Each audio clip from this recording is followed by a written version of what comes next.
Krishna Krishna. Jai Prabhupada, Jai Prabhupada, Prabhupada. Jai Prabhupada, Jai Srila Prabhupada. Jai Prabhupada, Jai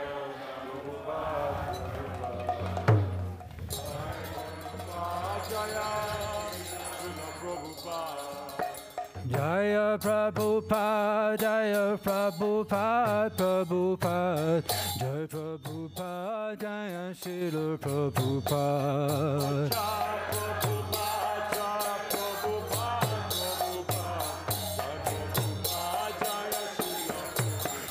Jaya Prabhupada, Jaya Prabhupada, Prabhupada. Jai Prabhupada, Jaya Srila Prabhupada.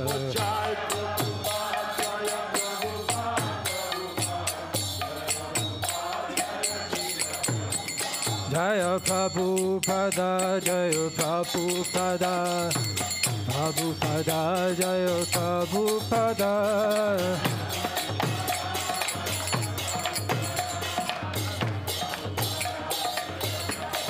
Jaya Prabhupada, Jaya Prabhupada, Jaya Prabhupada, Jaya Prabhupada.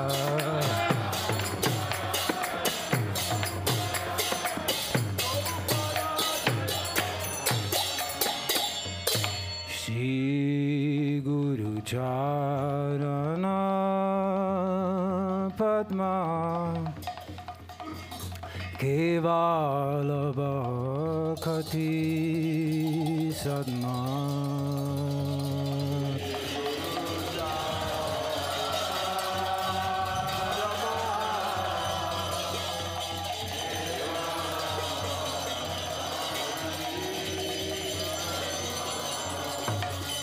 Shri Guru Charana Padma Kevalava Kati Sadma.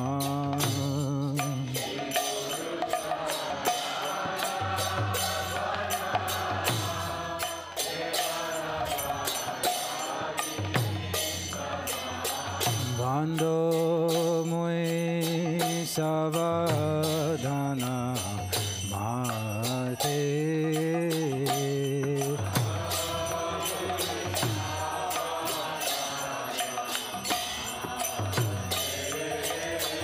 Bando Mui Savadana Mate.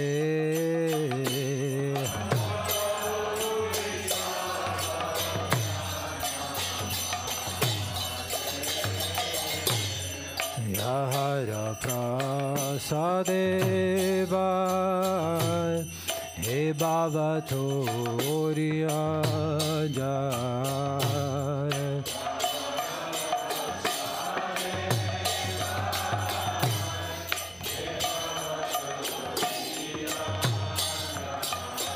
Yahara Prasadeva He Baba Toriya Jai.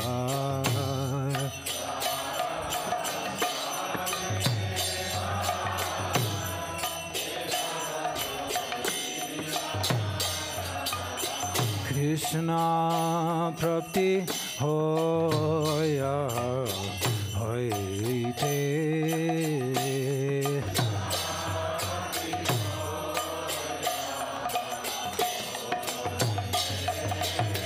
Krishna Prapti Hoya Hoite.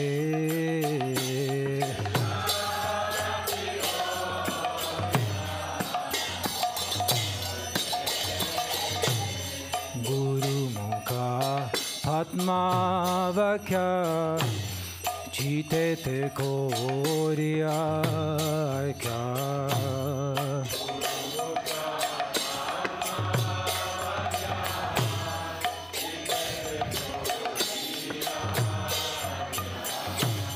Guru Mukha Padma Vakya Chite Te Koriya Kya.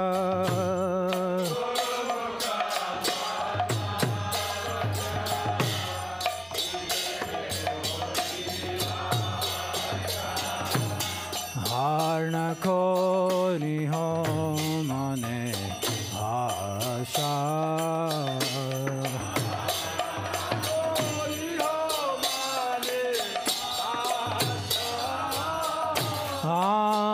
Anakori ho mane asha.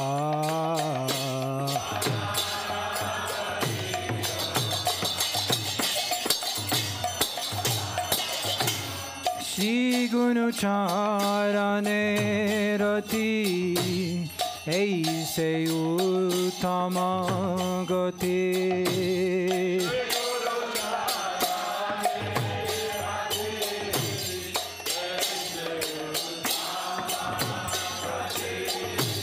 Shri Guru Charane Rati Aise Uttama Gati.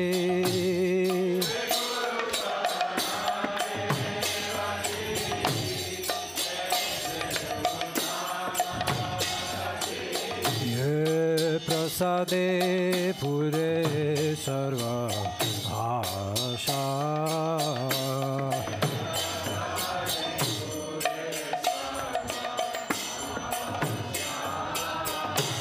Ye prasade pure sarva asha.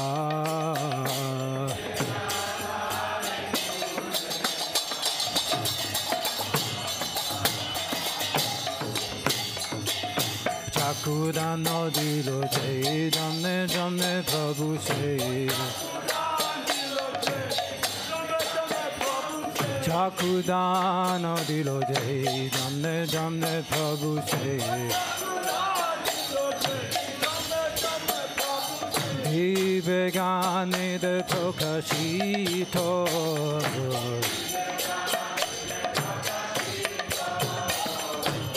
Dipegan vida prokashito.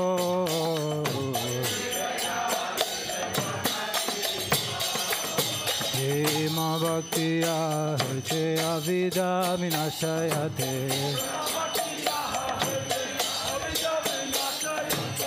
Prema bhakti ahurche avida vinashayate.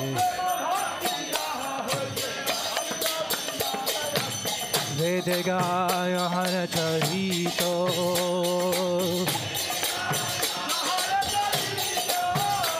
Vedegaya haracharito.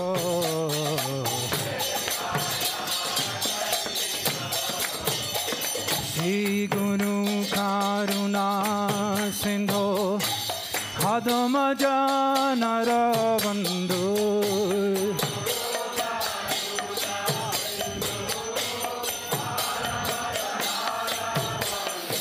Shri Guru Karuna Sindho Adhamaja Narabandhu.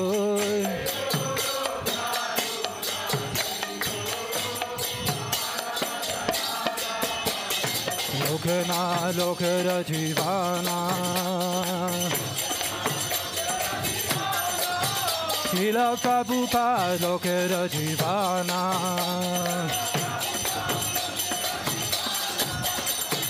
Aha Prabhu Kara Daya Deho More Pada Chaya.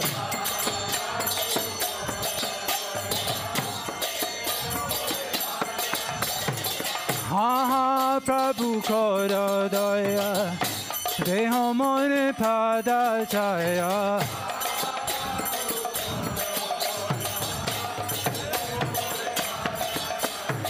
Pe ashaku shukhi bhuvana Doi pada loila sharana Prabhupada patita pavana Jaya Prabhupada Jaya Prabhupada Jaya Prabhupada Jaya Prabhupada.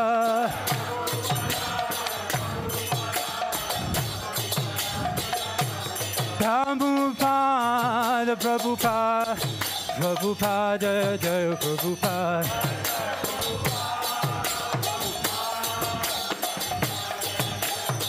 Jaya Jaya Prabhupada, Prabhupada, Prabhupada, Jai Prabhupada.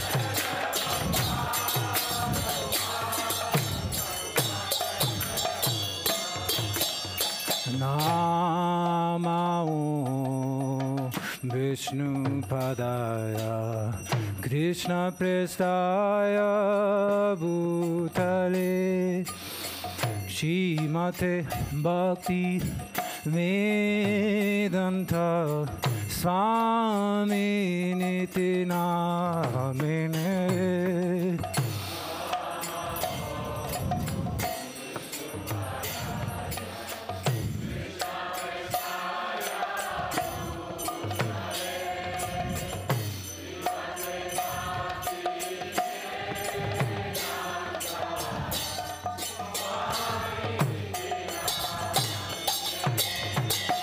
Namaste Saraswati Devi Gauravani Pracharine Nirvishesha Shunnavadi Vasata Deshatarine.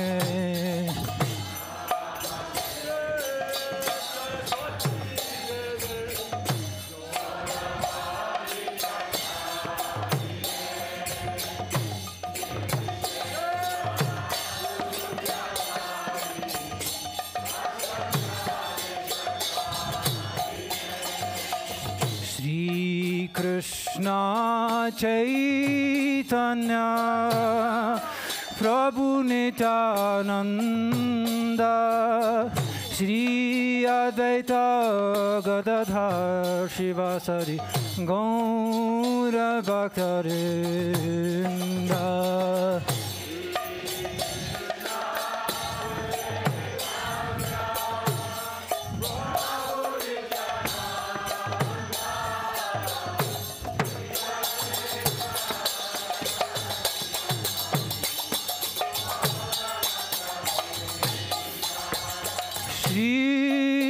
Krishna Chaitanya Prabhu Nityananda Shri Advaita Gadadhar Shivasadi Gaura Bhaktarinda.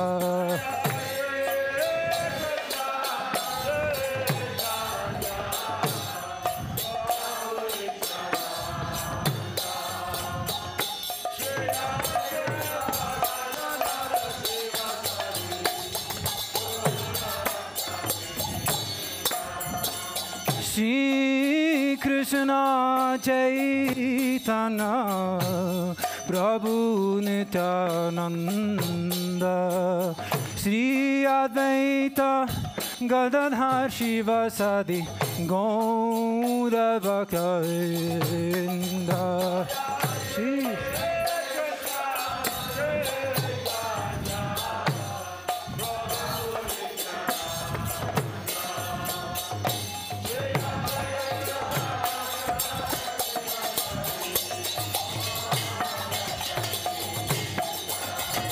Hare Krishna, Krishna Krishna, Hare Hare, Hare Rama, Rama Rama, Hare Hare.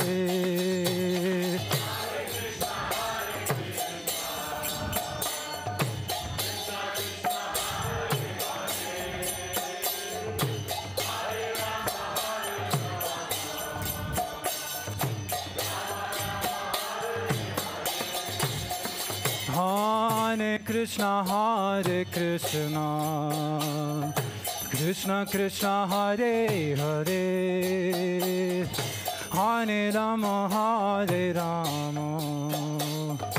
Rama Rama, Hare Hare.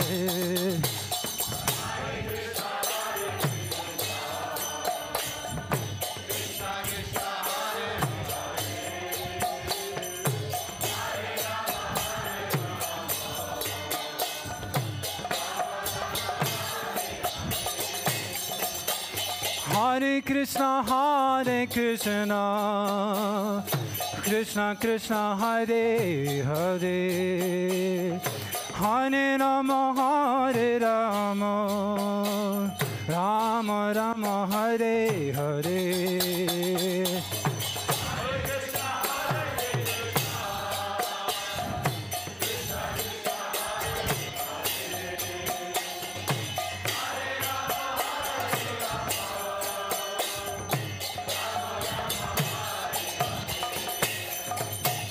Hare Krishna, Hare Krishna, Krishna Krishna, Hare Hare, Hare Rama, Hare Rama, Rama Rama, Hare Hare. Bolo, bolo, bolo.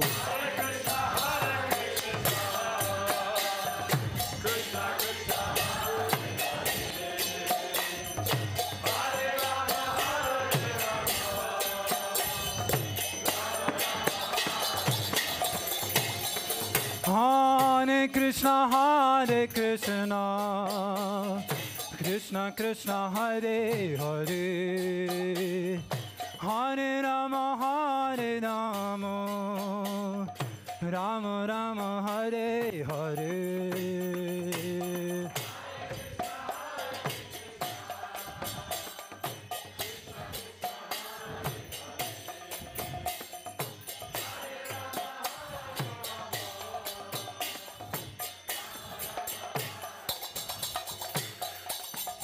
Hare Krishna, Hare Krishna, Krishna Krishna, Hare Hare, Hare Rama, Hare Rama, Rama Rama, Hare Hare.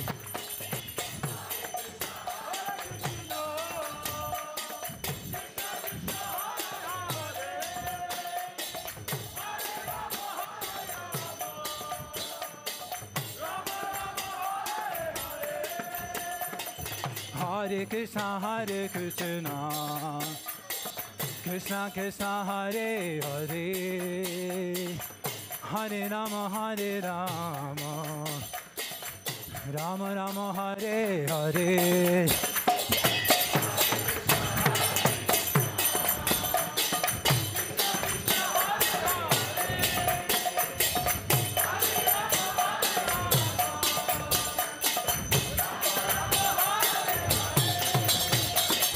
Hare Krishna, Hare Krishna, Krishna Krishna, Hare Hare, Hare Rama, Hare Rama, Rama Rama, Hare Hare.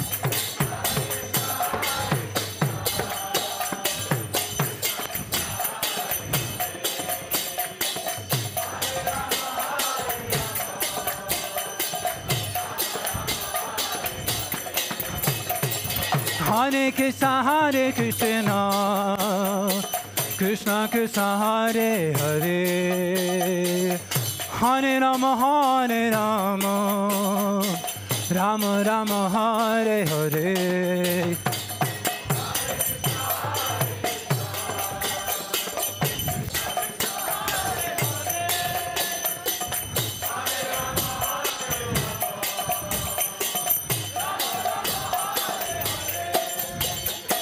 Hare Krishna, Hare Krishna, Krishna Krishna, Hare Hare, Hare Rama, Hare Rama, Rama Rama, Hare Hare.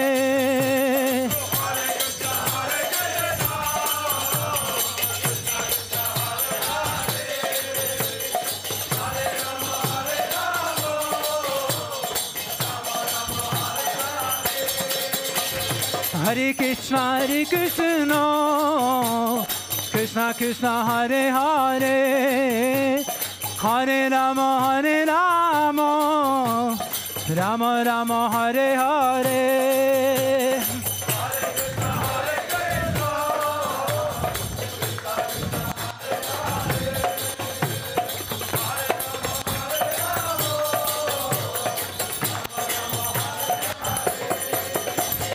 Hare Krishna, Hare Krishna, Krishna Krishna, Hare Hare, Hare Rama, Hare Rama, Rama Rama Hare Hare.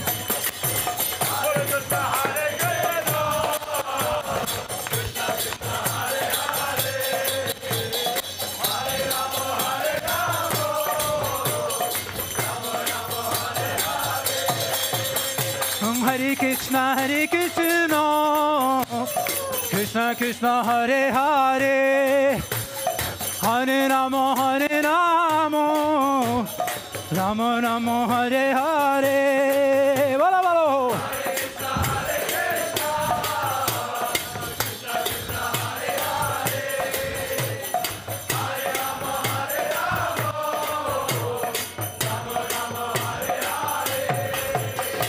Hare Krishna, Hare Krishna, Krishna Krishna, Hare Hare, Hare Rama, Hare Rama, Rama Rama, Hare Hare.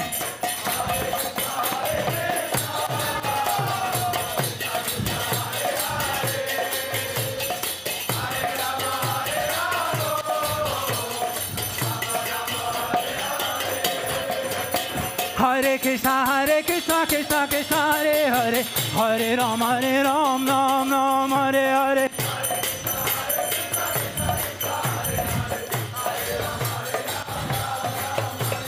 Hare Krishna, Krishna Krishna, Hare Hare, Hare Rama, Ram Ram, Hare Hare.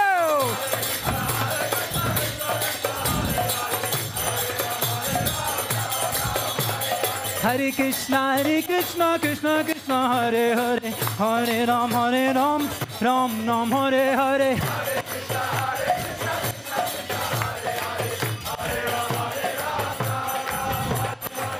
Krishna, Krishna Krishna, Hare Hare, Hare Ram, Ram Ram, Hare Hare. Bolo.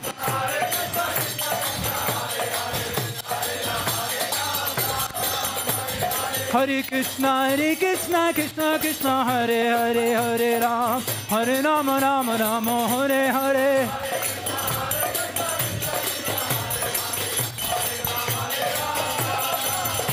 Hare Krishna, Krishna Krishna, Hare Hare, Hare Ram, Ram Ram, Hare Hare.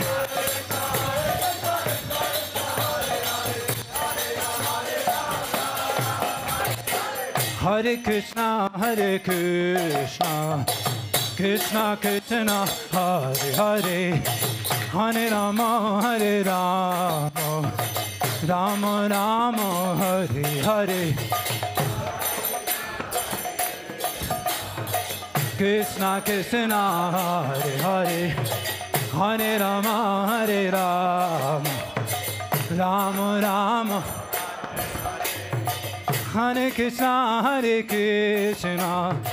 Krishna Krishna, Hare Hare, Hare Rama, Rama Rama, Hare Hare.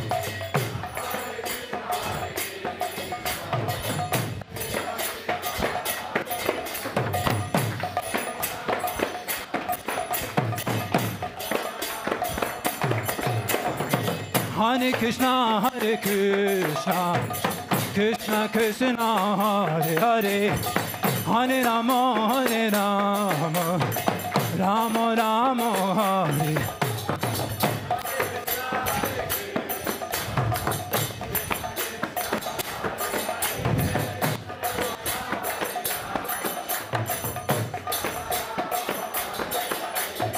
Hare Krishna, Krishna Krishna, Hare Hare, Hare Rama, Rama Rama, Hare Hare.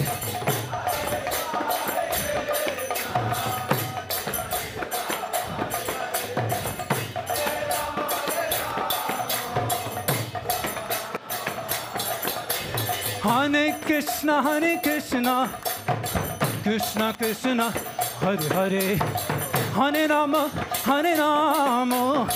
Rama Rama, Hare Hare.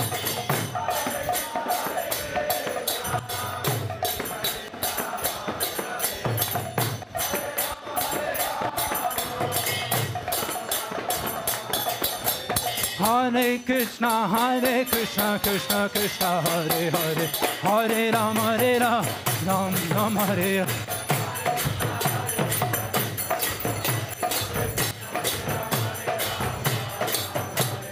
Hare Krishna, Krishna Krishna, Hare Hare, Hare Ram, Ram Ram, Hare Hare.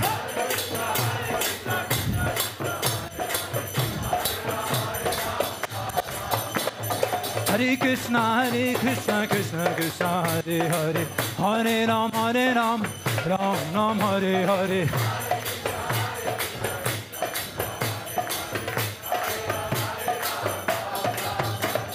Hare Krishna, Krishna Krishna, Hare Hare, Hare Ram, Ram Ram, Hare Hare.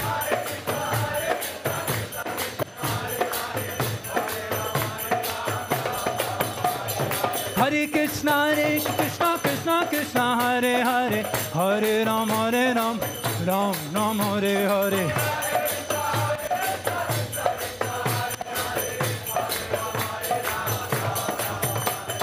Hare Krishna, Krishna Krishna, Hare Hare, Hare Ram, Ram Ram, Hare Hare.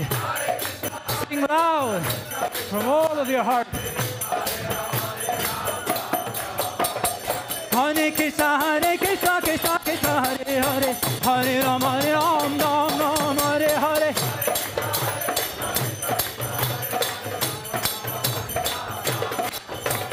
Hare Krishna, Krishna, Hare Hare, Hare Ram, Ram Ram, Hare Hare.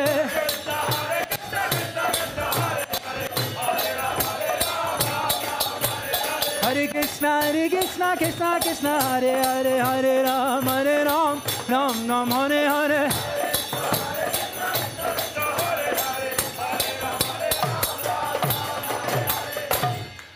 Jaya Gauranita, Gauranita, Gauranita, Jaya Gauranita.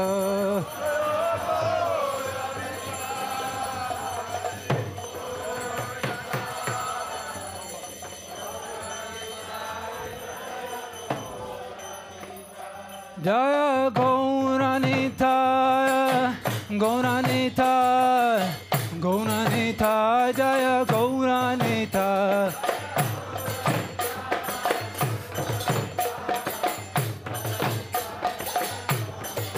Jaya Jagannath, Jaya Jagannath, Jaya Baladeva, Jaya Subhadra.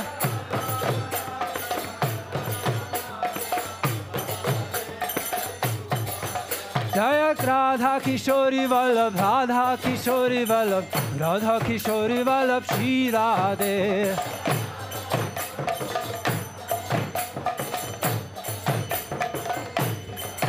Prabhupada, Prabhupada, Prabhupada, Jaya Jaya Prabhupada.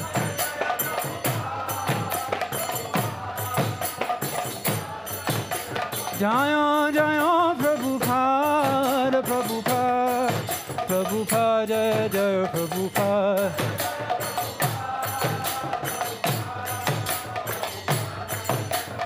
Nitai Gaura Haribo, Haribo, Haribo, Nitai Gaura Haribo, Nitai Gaura Haribo, Haribo. Nitai Gaura Haribo, Nitai Gaura Haribo, Haribo, Haribo, Nitai Gaura Haribo.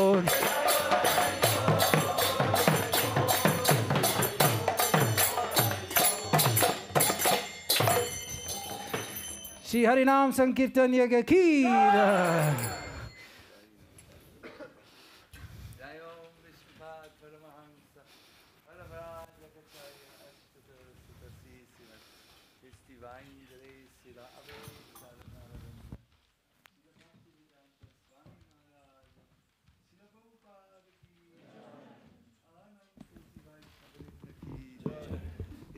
Founder Acharya Srila Prabhupada ki jai. Namacharya Srila Haridas Thakur ki jai. Prem se kaho si Krishna Chaitanya O Prabhu Nityananda Shri Advaita Gadadha Shiva Saji Gaur Bhakta Vrinda Ki Jai Sri Sri Radha Krishna Gopa Gopinatha Shama Kunda Radha Kunda Giri Govardhan Ki Jai Vrindavan Mathura Dham Ki Jai Navadvip Mayapur Dham Ki Jai Ganga Maya Yamuna Mai Ki Jai Bhakti Devi Tulasi Devi Ki Jai Harinam Sankirtan Ki Jai Samaveta Bhakta Vrinda Ki Jai Gaur Premanandi Hari Hari Bo. All glories to the assembled devotees. All glories to the assembled devotees. All glories to the assembled devotees. All glories to C. Guru and Sri Gauranga. All glories to Srila Prabhupada. Srila Prabhupada Ki Jai.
apologies, slightly late.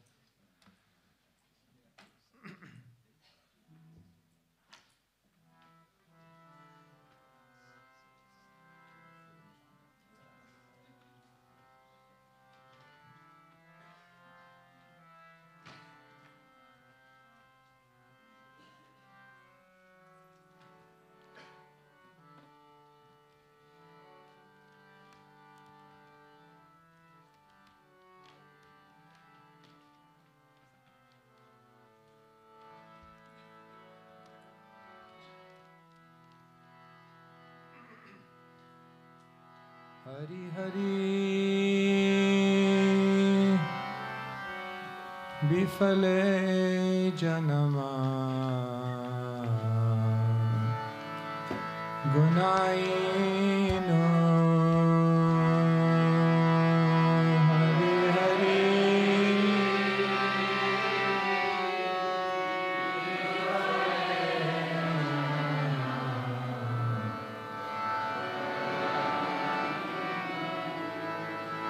Hari Hari Bifale Janama Gunaino Hari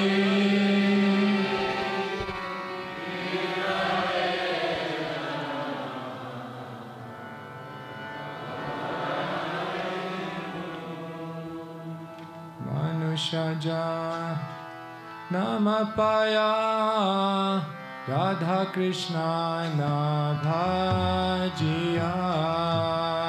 Manushaja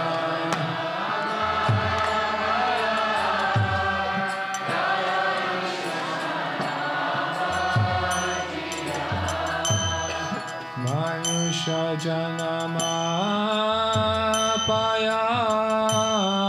Radha Krishna Nabhajiya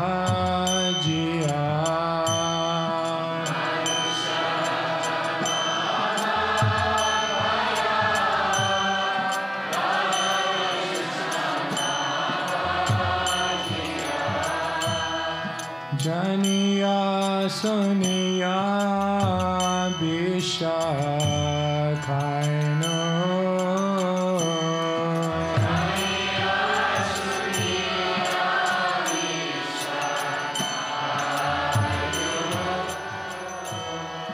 Janiya Suniya Bishakhaino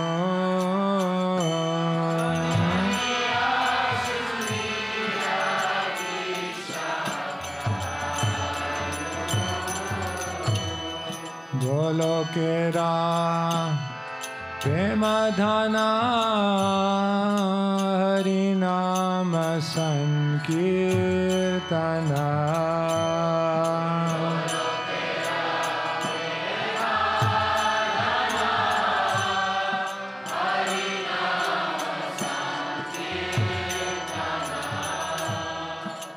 Golokera Premadhana Harinama Sankirtana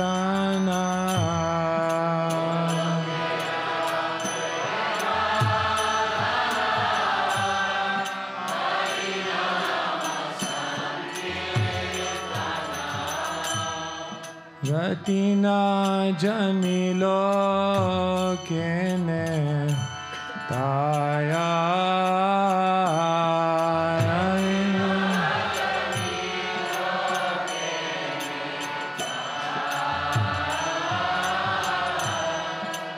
Ratina Janmilo Kene Taya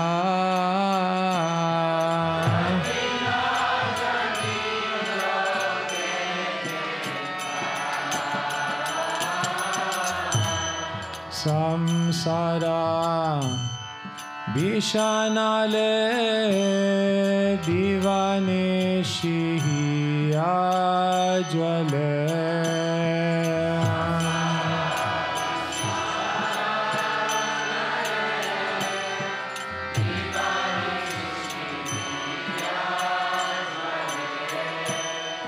जुराइते ना कोई no पाया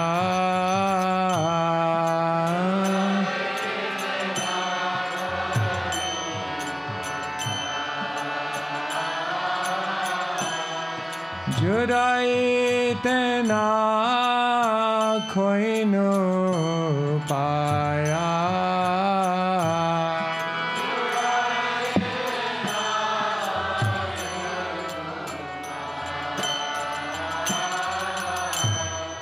ब्रजेंद्र नंदना जय सची सुता होइलो से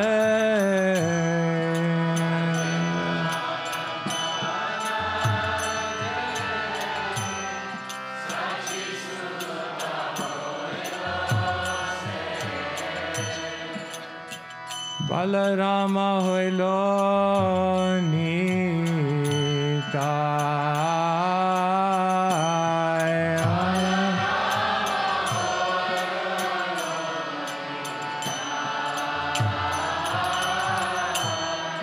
बलराम होइलो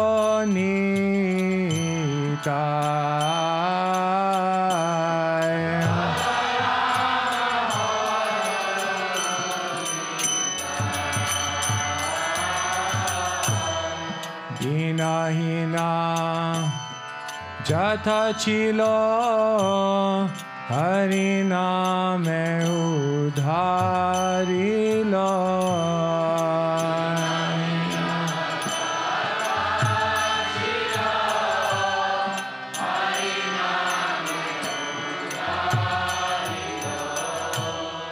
तार साक्षी जगाए माधाय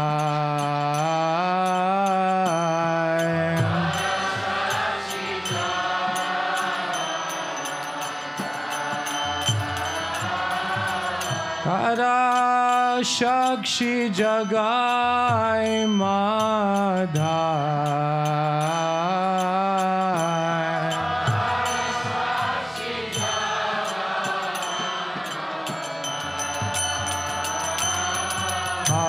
प्रभु नंद सुता वृषभानु सुदयुता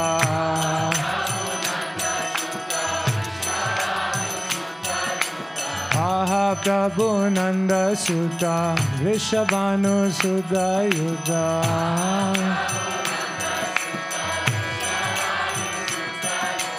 करो न करो ऐ बारा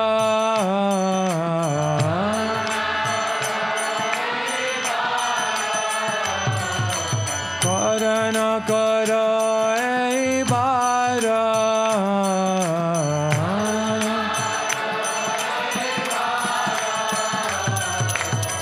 नरतम दासे कोई नाथली हरंग पोय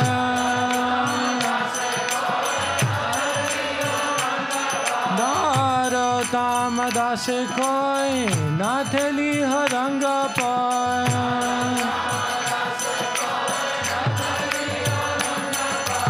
तुम बिना कैसे हमारा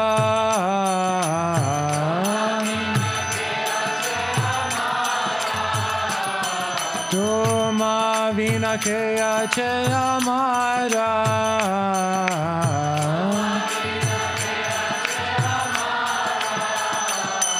हरे कृष्णा कृष्णा कृष्णा हरे हरे हरे राम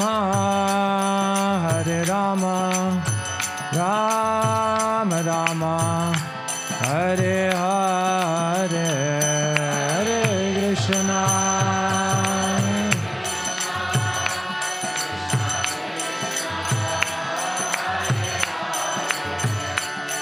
हरे Ram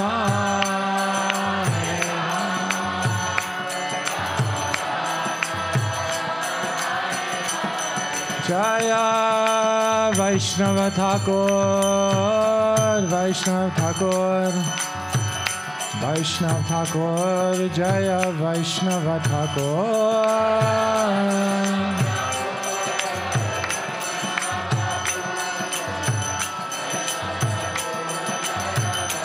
Nitai Gaura Hari Bol, Hari Bol, Hari Bol, Nitai Gaura Hari Bol.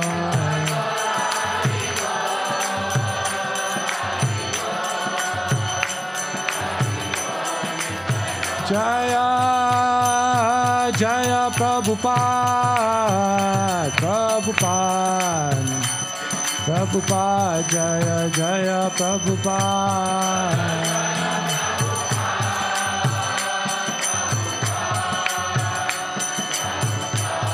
Jaya,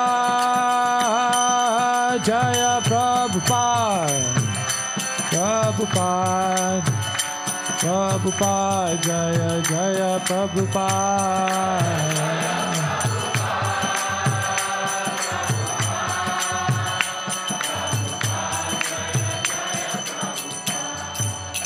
Jai Nitai, Gaura Premanande, Hari Hari Bol. Shri Harinam Sankirtan Ki. Om Jnanatimirandhasya Jnananjana Shalakaya Chakshurunmilitam Yena Tasmai Shri Gurave Namaha.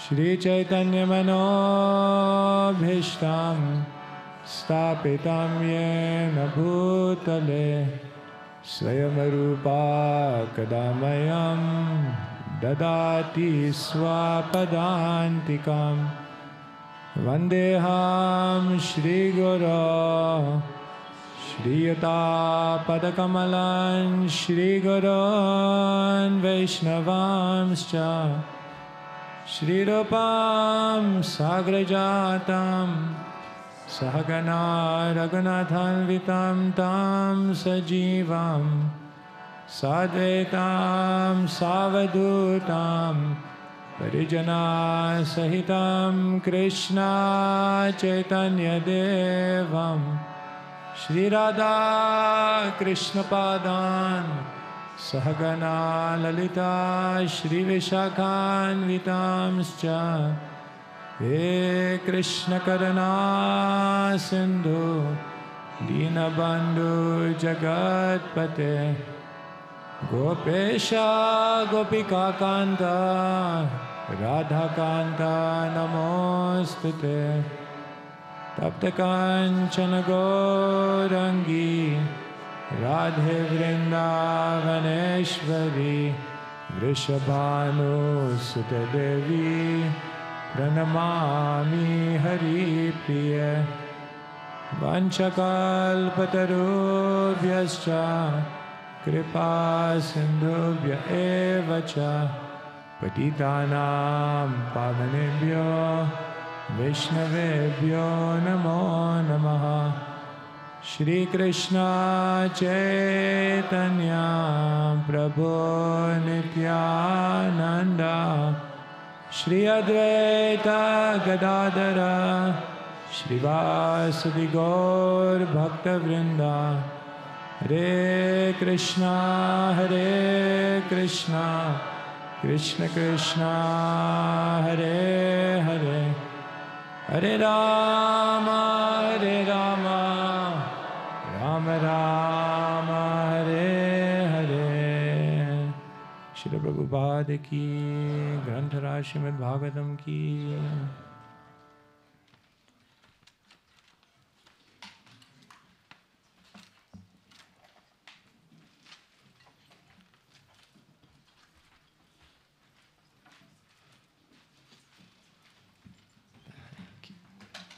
Thank you. Hare Krishna everyone, so thank you so much. Good morning, I hope you're all well. So here we just today begun with this beautiful song by Narottam Das Thakur. We call this the transcendental lamentation of the great souls who feel themselves to be so far away from the goal. Yesterday we talked about transformation and how we seek this change in heart. And the devotee, they are advancing, but still they feel themselves to be very, very far away. This is a transcendental dichotomy. Just like the mountains are here And when you're some distance on the mountain looks very big. But as you get closer, the enormity of the mountain begins to dawn on you. And in relation to the enormity of the mountain, you feel yourself to be smaller and smaller. This is the transcendental reasoning why a devotee who's actually getting closer and closer to Krishna feels themselves more and more insignificant.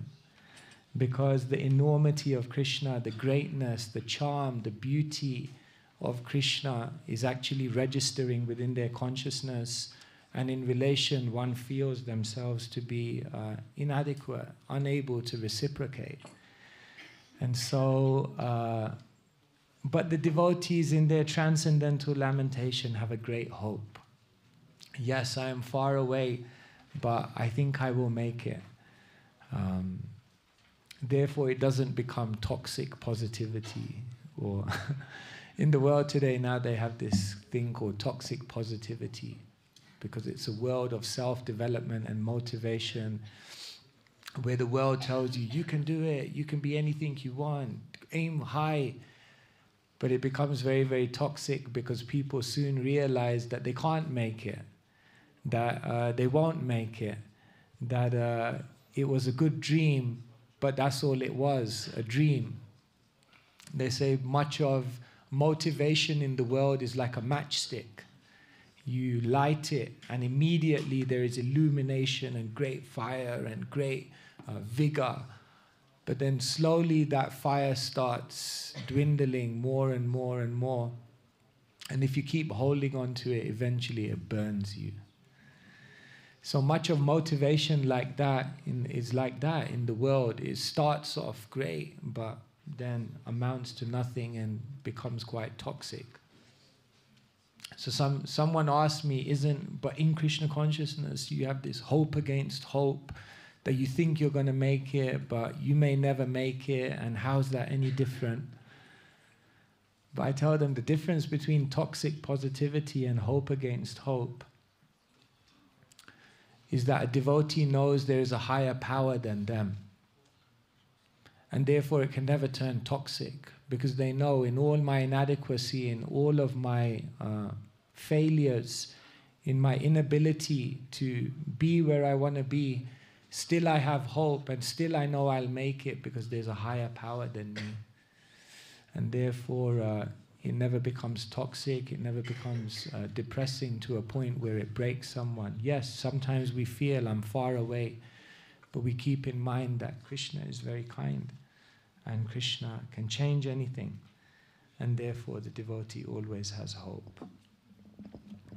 So yes, we are going on with hope in our journey. Yesterday we discussed the triggers of transformation, and we talked about how we're essentially trying to change our inclination and go from being hard-hearted to soft-hearted. We talked about this very beautiful verse from the Bhagavatam, which was recited by Ishvarapuri to Sri Chaitanya Mahaprabhu himself, who told Mahaprabhu, this is the essence of the Bhagavatam, that your heart should melt, and eventually you should just dance, laugh, cry and shout, become so absorbed that you almost become aloof to the world. This transcendental transformation of the heart is what we're looking for. And then we talked about the devotee who had some doubts about whether this transformation actually takes place. And we said, don't be peaceful. There are stages of transformation. Everyone has changed. And even if you feel your heart hasn't changed, that there are still many, many material desires there, still see that your behavior has changed, your goals have changed. Maybe you're not a confidential devotee and that's your great aspiration, but you have become committed. Before that you were casual, and before that you weren't doing anything. And therefore transformation is taking place, but it takes place in stages. First intentions change, then actions change. And when that disposition changes, that is what we're ultimately looking for. But that will come on the journey. And remember, don't be discouraged, be grateful, because there are aspects of transformation. Yes, Love is the ultimate awakening we are looking for. But there are many, many other measures of advancement given by the acharyas which reassure us that the process is working. Our desires change, our character, good qualities, certain aspects of ourselves are refined. All of these things begin to happen. And some of us may be stronger in others and weaker in others, but appreciate that you have changed. Maybe not in certain areas as much as you would like, but definitely in other areas. And then we talked about triggers of transformation, that be hopeful. Because if we read the Shastra, then we will get very, very deep insights that there are things you can do, stories you can learn from, accounts of transformation that you can examine that will give you a clue that if I do this, maybe it will also trigger something within me. So today we will begin by talking about the first trigger of transformation, which is perhaps the most basic, but perhaps one of the most powerful, and that's transformation by instruction. Here we have in the picture Sutta Goswami instructing the sages. Sutta Goswami is also known, Ugra Shrava. Ugra means terrible, but it also means voracious, and Shrava means hears.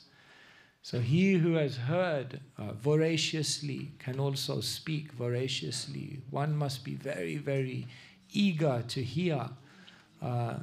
Even in Sanskrit, we have one of the words for someone who is intelligent is Bahu Shruta. Bahu means much, and Shruta means heard. So one of the words for an intelligent person in Sanskrit is Bahu Shruta, one who has heard much, one who hears well. It's interesting, even when the sages, they glorify Sutta Goswami, they glorify him in a verse. Tvam nasandarshito dhatra dushtaram nistitir shatam kalim sattva haram pumsham karna dhara ivarnavam. They say, we think we have met your good self by the will of providence, just so that we can accept you as the captain of our ship. So I heard His Holiness Krishna Kshetra Maharaj say this but this word Maharaj, Karna Dhara, it means captain, but it means someone who has heard, or because it's related to the ear, right? They know the direction. I think you mentioned something like this. Am I correct, Maharaj? Like that. Karna means the ear. Karna Dhara, one who holds within the ear, or yes. So in other words, a captain knows the direction because they have heard. So there is so much to be said about the culture of hearing, the culture of instruction, the culture of receiving transcendental sound vibration. This is not a casual anga of bhakti. This is very, very serious. This is where so much transformation can take place. And therefore you see in the whole culture of Vaishnavism, there is a great seriousness around hearing. It's not a casual thing. Perhaps in today's age of Zoom, it's become a little casual, like you just log in, log out. But it's actually a very, very serious thing. When the hearer, when the listener, when the speaker, when they are coming together and everyone is tuned in, then incredible things happen. And this is what is happening in the forest of Naimisharanya.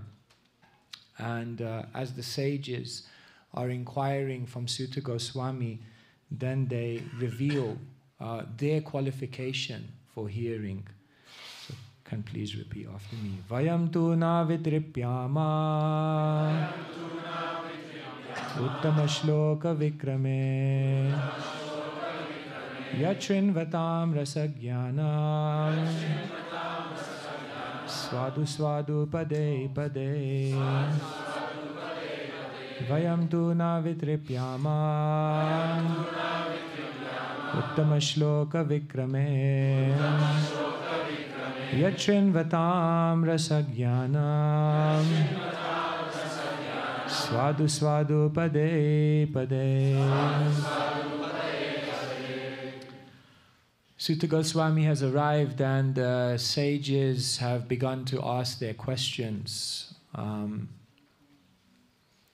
Their duty is to encourage the speaker.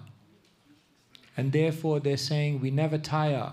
As you speak, we feel more and more relish. We have more and more taste. It's very, very scientific. Like when a speaker comes, usually then what happens is we do an introduction to the speaker. And many of us feel that this is for the audience. So the audience, you know, they tell all your credentials for being the speaker. And he studied at UCL. Okay. Don't know why that's a qualification, but anyway. They may say different things about you. And definitely all the things they say about you are meant to inspire the audience that, yes, I should now listen from this person because they have some qualification. But did you know that when there's a glorification or words of appreciation offered for the speaker, it's also for the speaker? Because when the audience glorifies the speaker, then the first thing the speaker understands is what is the knowledge of the audience. In the glorification of a speaker, the speaker is also understanding where is the knowledge of this person, where is the knowledge of this assembly of individuals. When they hear the glorification, then they also understand what is the humility of the audience. Then they also understand when the glorification is there, what is the desire of the audience. And when the speaker hears the glorification and he sees that there is eagerness, there is knowledge, there is humility, then the speaker is much, much more ready to open their heart. The Bhagavatam says a speaker, a sadhu, is like a cloud. And a cloud may rain or it may not rain. You cannot control it. In the same way, a sadhu, they may reveal what gems are in their heart, or they may not. They are completely svatantra, completely independent. However, if the speaker, if the listeners express their deep eagerness, then the sadhu may just open their heart. And then many, many jewels will come. And therefore, Harikatha is a team game. Oftentimes we come into an assembly and sit in front of a speaker and like, okay, let's hear what he has to say. Tell me. But we don't realize that even as the audience, we are playing a very, very active role in the transmission of transcendental knowledge. Because very much it's to do with the eagerness of one to hear. Therefore, in the assembly of Harikatha, then what happens is the speaker is coming in a very, very prayerful mood, and the audience should also come in a very, very prayerful mood. The speaker is praying, let the right words come at the right time, in the right spirit, so that in the appropriate way I can touch these individuals, these eager souls, with the words of Krishna. So the speaker is meditating very, very deeply, let me serve. But the audience, they must also be meditating. Now, Krishna, allow me to be present. Allow me to open not just my ears, but my heart, so that everything I need to obtain in terms of transcendental knowledge, in order to nourish my journey, I will be able to hear that. Listening is not just a biological function. Isn't it? Sometimes like a mother will look at the child and say, are you listening? Are you listening? And she's shouting, so of course he's listening. I mean, there's no option.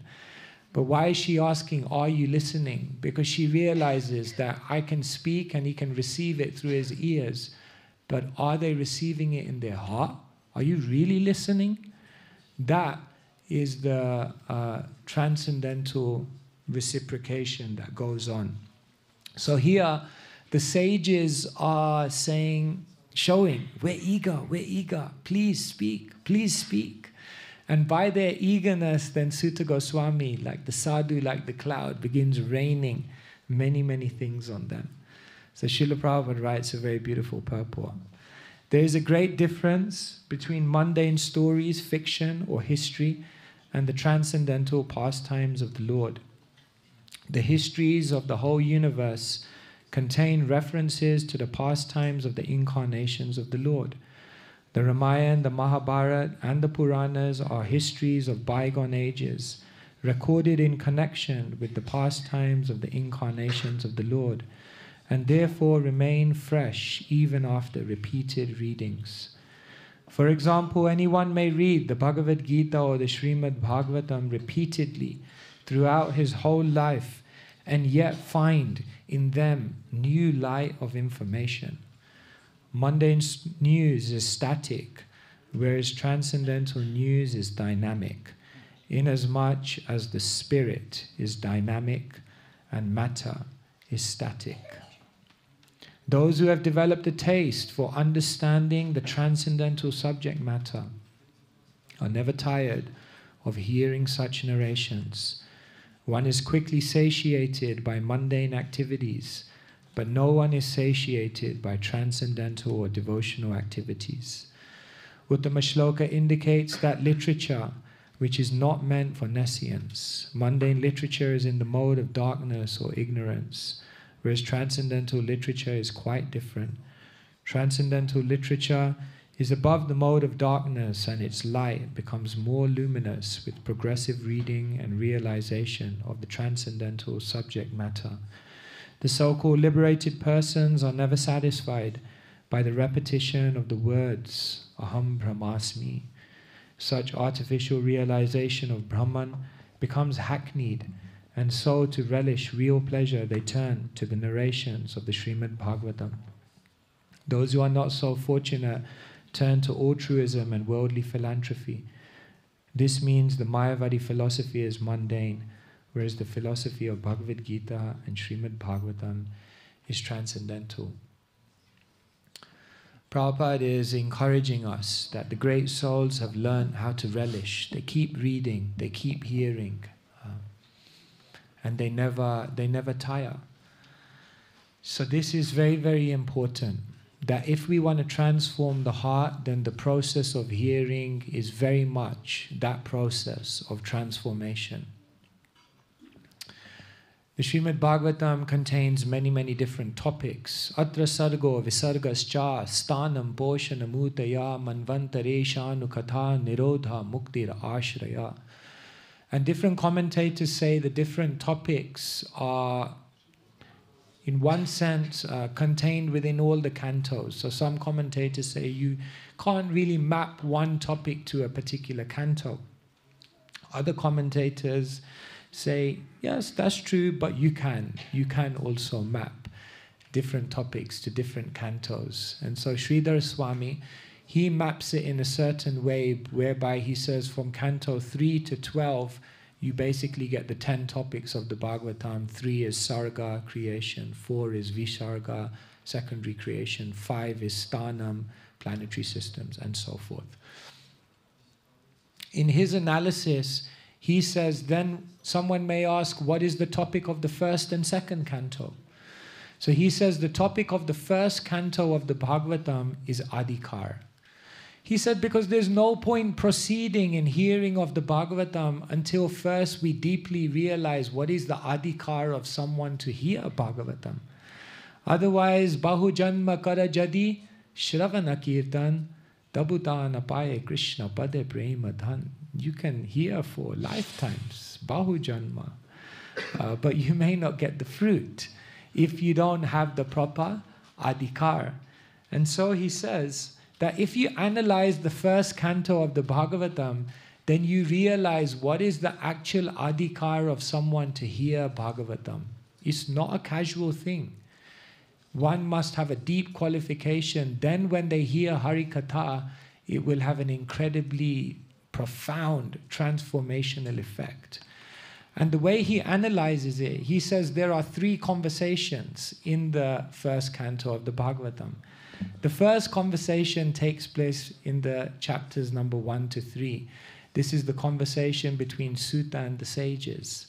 Between 4 and 6, we hear another conversation. That's the conversation between Narada and Vyas.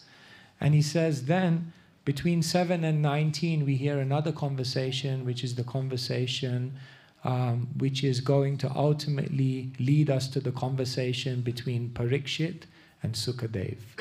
So he says, if we want to understand what is the adhikar of the speaker and the listener, so that the transcendental formula for awakening Krishna Prem from Harikatha can come about, then if you analyze these conversations, you can understand what qualities are very, very important.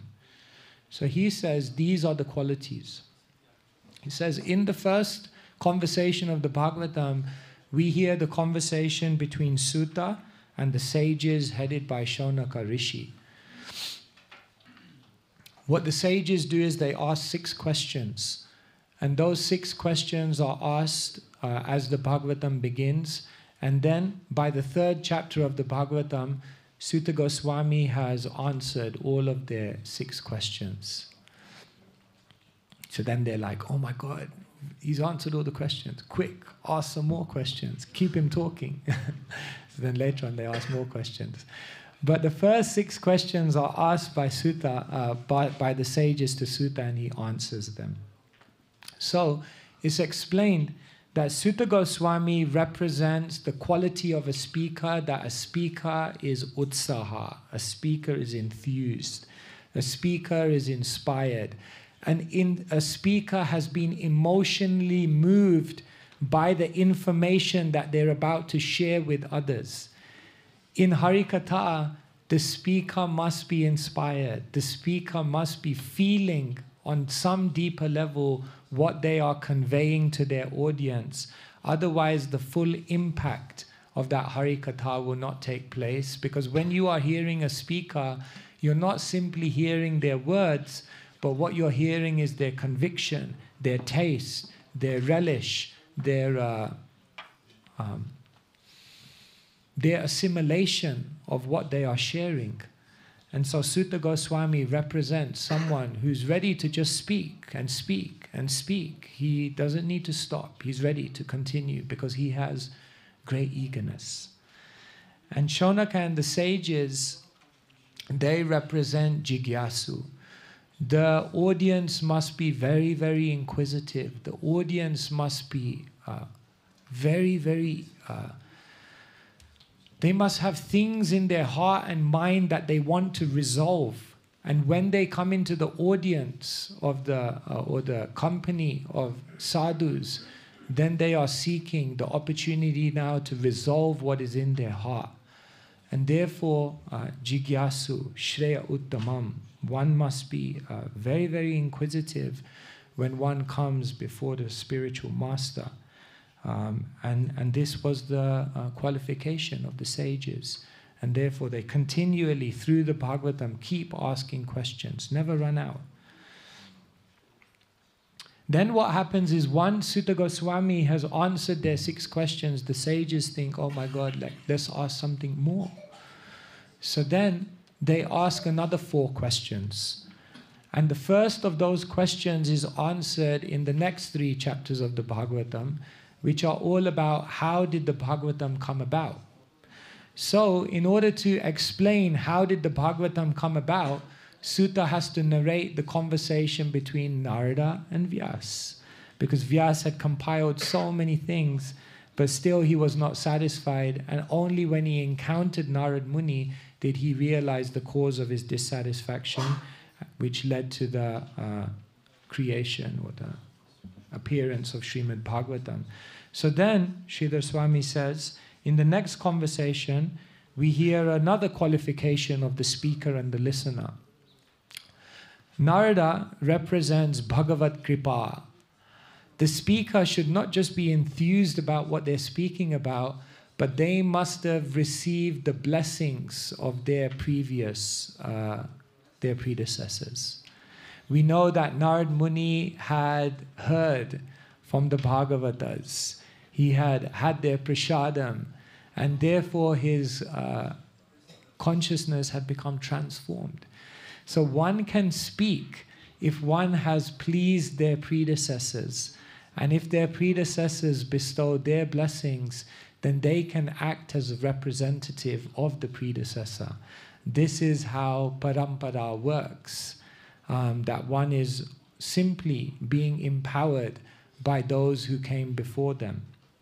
And therefore, Narad Muni represents one who has received the blessings of the Lord and his devotees. And Vyasadeva the same. Vyasadeva represents someone who has been imbued with Shakti.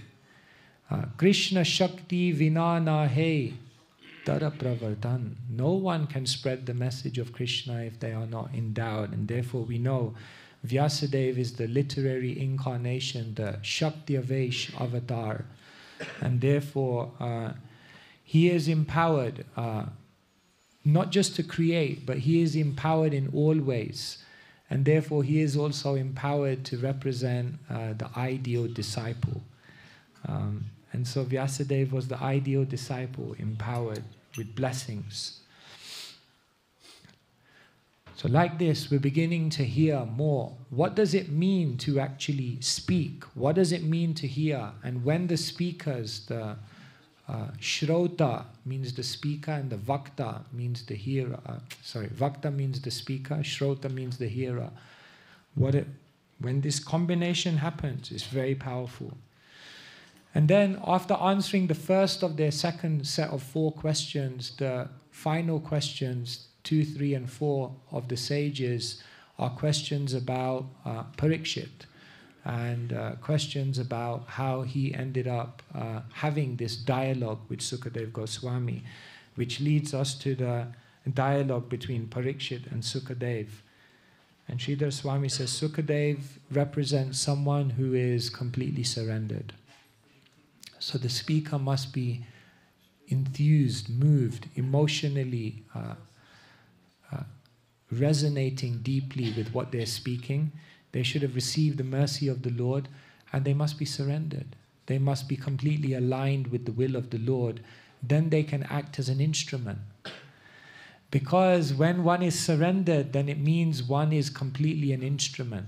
And when one is completely an instrument, then through that speaker, the Lord can speak, because there's no resistance. And therefore, such a speaker is very, very powerful. Therefore, speakers, they say things. And it's almost as though it's just divinely sent, because they're surrendered. Apparently, there was a story that once there was a devotee, and prior to becoming a devotee, he was a thief. So somehow he broke into a car and decided to hotwire this car. It was actually a devotee's car, and the devotee had been driving. And so, you know, sometimes when you drive and you're listening to something and you turn off the ignition, then when you turn the ignition on, the radio just begins. So he had been listening to a Prabhupada class. So this other thief came, he opened up the car, he hotwired it, the engine began, the lecture came on, and the first thing Prabhupada said is, everyone in this world is a thief. So he was like, oh my God. And then Prabhupada said, because everyone is stealing from Krishna. Bhoktaram yagya tapasham sarvaloka maheshwaram. He became a devotee. It's amazing when a speaker is surrendered and completely aligned, even in times when they're not speaking live. It's mystical. Even then they channel the messages of the Lord specifically for whoever needs to hear it. So this is very powerful. When you meet a surrendered speaker, actually what's happening is the Lord is speaking. And Parikshit represents Sarvanya Tyaga, one who has given up all other engagement. Nothing else is on his mind apart from grasping the message.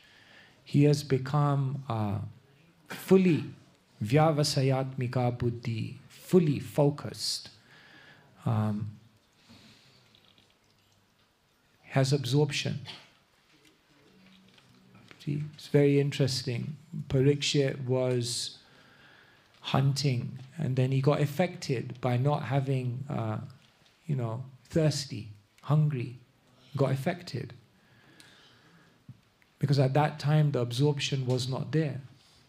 Therefore he got affected. But once he became situated in hearing Harikatha, Sarvanya Tyaga, he gave up everything else. All other considerations disappeared. Therefore for 7 days no thirst, no hunger, no problem.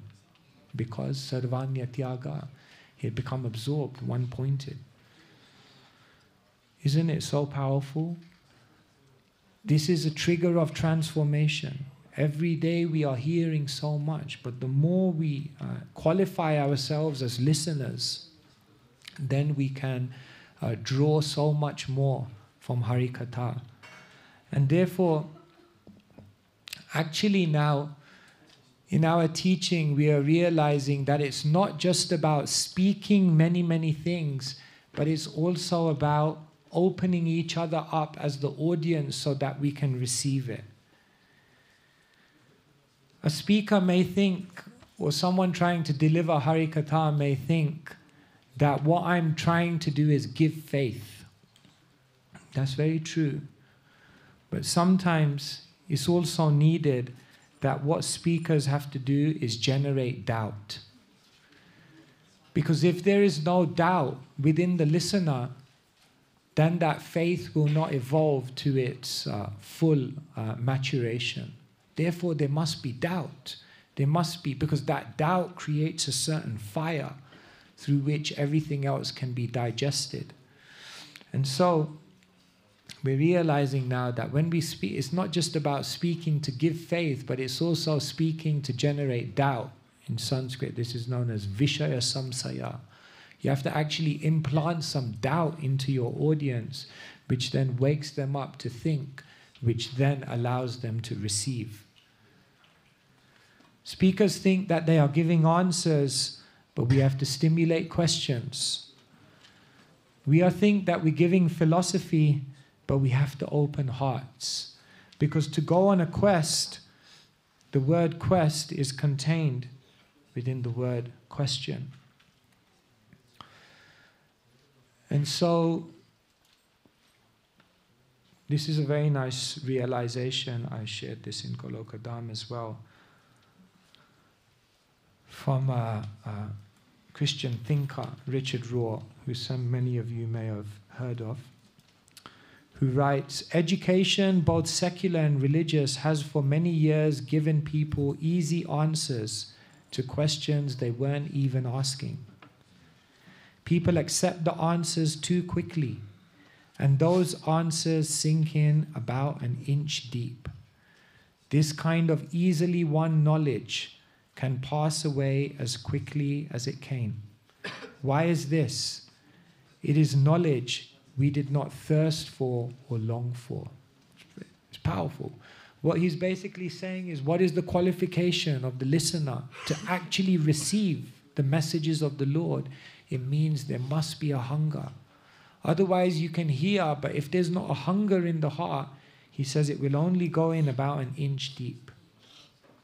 Sometimes we use the easy answers to avoid the real questions.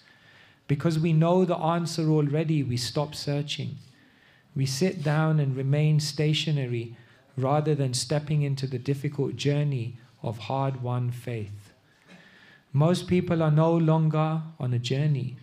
They've accepted the easy answers before they've struggled with the deep questions. So we must struggle with the deep questions. In the beginning of the Bhagavatam it said, this Bhagavatam is understood by expert and thoughtful men. One must become very thoughtful. One must struggle with deep questions. One must actually develop this deep doubt and desire to know within their heart. And then when such a person comes into the assembly, if there is a qualified speaker who is Utsaha, who is Bhagavat Kripa, and who is saranagati, surrendered, then it's explosive, and then amazing things can happen. So the first trigger of transformation I want to share with you is that transformation by instruction is powerful, but it means we have to qualify ourselves as listeners. And if we become good listeners, amazing things can happen in our spiritual life. Therefore, if you go around the world, there's a whole culture around hearing Srimad Bhagavatam. Like you will go to some places, they will garland the Bhagavatam. When the Bhagavatam class is going on, it will be pin drop silence. When the Bhagavatam class goes on, there's no question of looking at anything else, no looking at the phone, no doing anything else, completely fixed. When the Bhagavatam class is going on, there's no question of leaving. When the Bhagavatam class is going on, one's intelligence is very active, very much questioning, very much interfacing with whatever is being said. Like this, it's deity worship. I remember once when I joined the Manadan, I kind of missed the morning announcement when they announced who's giving the class. I came up to the ashram and one devotee was there. So I said, "Oh, who's giving the class this morning?" He decided to give me a class right there on the spot. He said, "Why are you asking who's giving the class? Why are you asking?" He said, "Did you ask this morning before you went to see the deities who dressed the deities this morning?" You don't ask. Because the deities are beautiful. And if you have darshan of the deities, you'll be blessed. All the pujari is doing is they're decorating the deities. But the deities are beautiful. So he said, "Why are you asking who's giving the class? The Bhagavatam is beautiful. And if you go in the right frame of mind, then you will capture what you have to capture." So I was like, okay, I'll go down then. It's a great culture. Just like if you hear His Holiness Gaur Govinda Maharaj's lectures, then the first hour of the lecture is only glorification of the Bhagavatam. Why? Because there must be a certain consciousness with which one arrives to hear Bhagavatam. Otherwise, Bahujanma Karajadi Shravana Kirtan. It may take a long time. And so, it's very beautiful. The first canto of the Bhagavatam teaches us adhikar, that there can be great transformation from instruction, from hearing, but it requires a certain quality, and then it will work. Okay, before I go on to the next one, actually, I'll do the next one, and then I'll just open up for questions. So this is the first trigger I wanted to share with you, and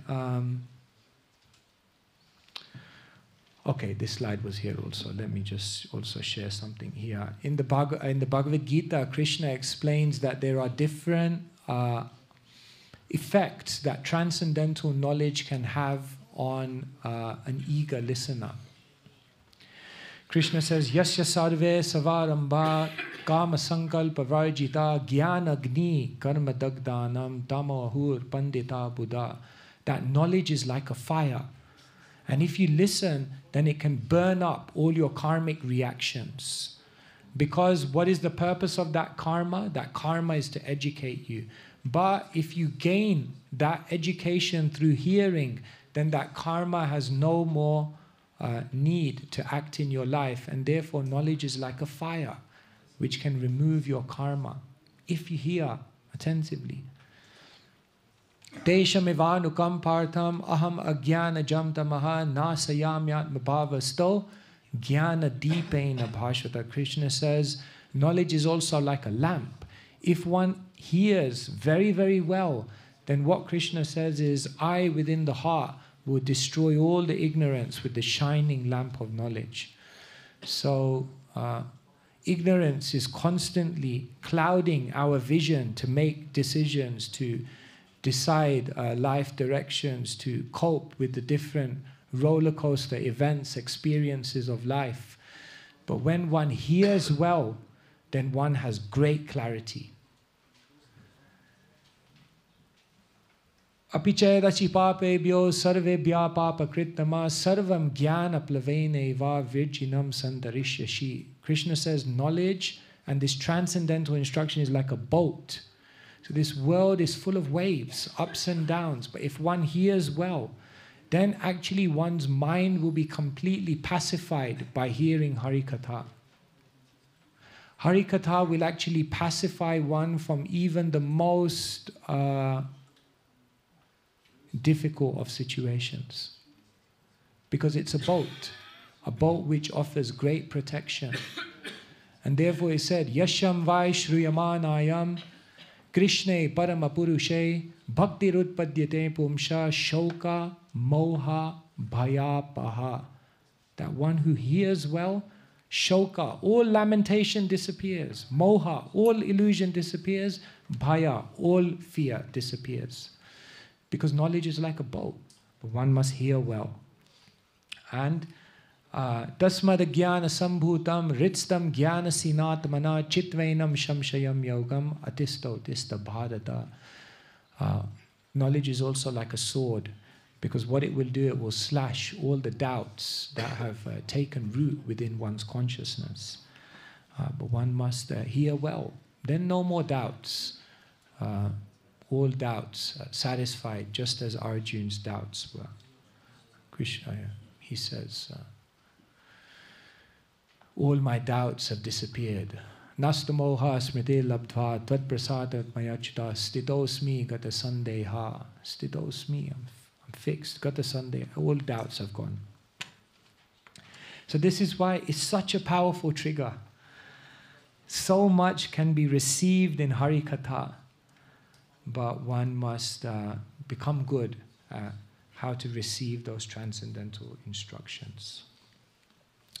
So I will share one more trigger and then I will open up for questions. The second trigger I wanted to share with you today was another way to trigger transformation. One way is through instruction, and another way is transformation, the trigger of transformation through issue.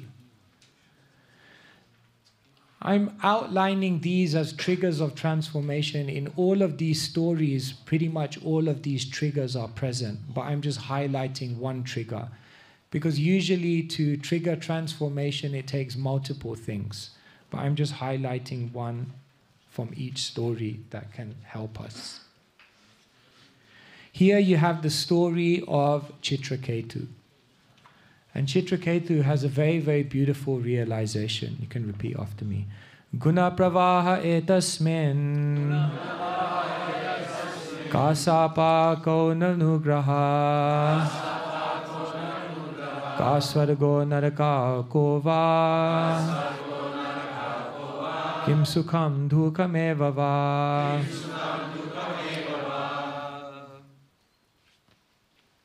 This is his realization. This material world resembles the waves of a constantly flowing river. What is a curse and what is a favor? What are heavenly planets and what are the hellish planets?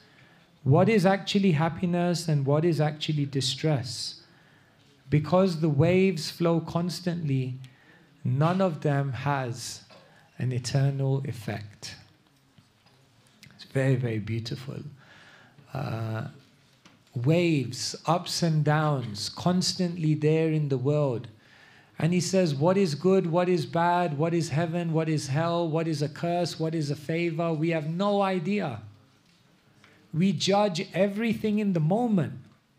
We have no idea that the world is like a constant river which is just flowing. The waves are coming and going. The good turns into the bad, which turns into the good. The curse turns into the blessing, which turns into the curse. We go to heaven and realize it's hell. We come down to hell and realize it's all just a constantly flowing river. Such a deep realization. And Chitraketu had this realization because look at how up and down his life was. Chitraketu had everything. He had 10 million wives, he had palace, he had riches, he had everything. He was, in proverbial English, on top of the world. But then what happened? He was plummeted into distress because he didn't have a son. It wasn't just an emotional disappointment not to have a son, but it was a practical issue, because who would continue the kingdom? Who would continue the empire? So he was plunged. And then what happened? Angira Rishi came to him. He told his problem to Angira Rishi, and Angira Rishi said, don't worry, I will have mercy on your wife Kritadyuti. She will have a son. On top of the world again. It's all sorted out. But then Angira Rishi told him, you'll have a son, but that son will be known as Harsha, Shoka. So it will be cause of your happiness, but then the cause of your disappointment as well. Oh my God, again plunged. Somehow or other he managed, as we do, to block out all the negatives and just pretend it's not there. And he carried on. His son was born. It was a very beautiful life. Everyone was happy. In the palace, Kritadyuti gave birth and everyone was charmed by his son. On top of the world again. But then what happened? The co-wives became envious of Kritadyuti and the fact that she had a son, and therefore they poisoned the child and they killed him. Oh my God, plunged again into distress.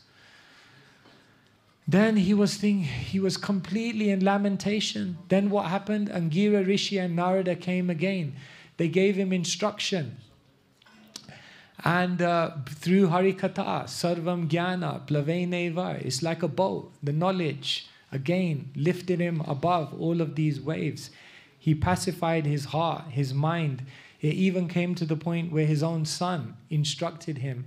And with all that transcendental knowledge, he again was lifted up. They gave him a mantra to worship Shankarshan. And again, he became completely pacified. He was absolutely fine. Again, accepted his situation and went on again in life, totally okay. And then what happened? One day he was walking, he chanced upon Parvati, and Shiva somehow inadvertently offended Parvati, and Parvati cursed him. You'll become a demon in your next life. Again, plunged. And then what happened? He came back as the demon, and then eventually Vritrasura confronted Indra. And then finally, through his beautiful prayers, he received the mercy again. Chitraketu was the right person to have this realization. I mean, he had a roller coaster journey. He was transformed by issue. Because life means problems. Life means ups and downs. Life means obstacles. Basically, we have attachments which are rooting us to this world. Bhaktisiddhanta Saraswati Thakur gives the example of the wedding boat. The wedding boat which rode into the horizon in the moonlit sky. And in the morning when the sun rose, they realized after hours and hours of nighttime rowing, they were in exactly the same place. Why? Because the anchor was down. And therefore they were just going round and round in circles. So what's happening is we're rowing, chanting, reading, serving, rowing. But it feels like we're going around in circles. Why? Because the anchor is down. And so what does Krishna do? See this? When you want to pull something out, if you just pull it like this, it doesn't work. So what do? You shake it. You have to shake it, right? Shake it. Boom. And then it comes out. So the only way that for most of us, Krishna can shake us out of our material attachments so that we can row into the horizon is by shaking us. And therefore, ups and downs are there. We've heard it all before. We have to hear it again and again, because this is why it's there. It's meant to jolt us out of Ishvara Bhav. There's two mentalities, Srila Prabhupada says, that are the psychological tendencies of the conditioned soul, which are universal: to be the controller and to be the enjoyer. If there's one thing in life that convinces you you are not the controller and you're not the enjoyer, it's issues, it's obstacles, it's impediments. At that moment you realize I have no control. And at that moment you realize I don't think I can enjoy here. Transformation by issue. So I show this often to people, because people say, I want a straight life. Why can't I have a peaceful spiritual life? Go back to Godhead peacefully. You could, but it may take much, much longer. We don't want the ups and downs, but what we don't realize is that is actually what speeds up the journey. You could wish for a very, very comfortable, a very, very plain sailing spiritual life, but it's not what will generate the momentum. Your life may have even more obstacles. But you know what will happen? The same thing's going to happen.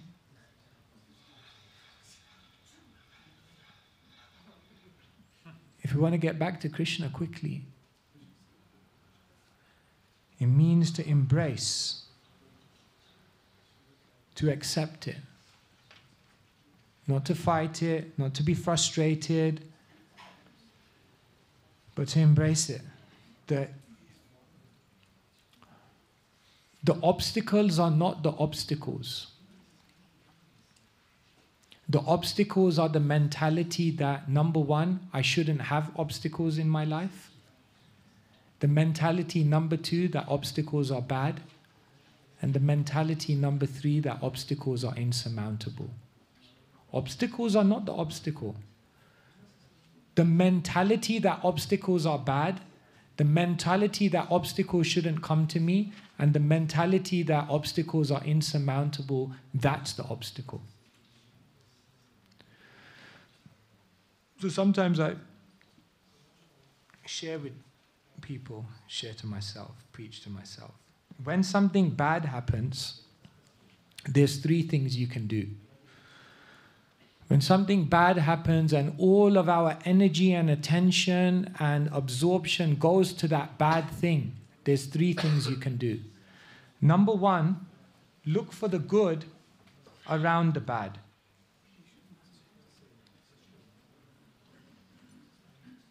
Yes, there are bad things. We accept it.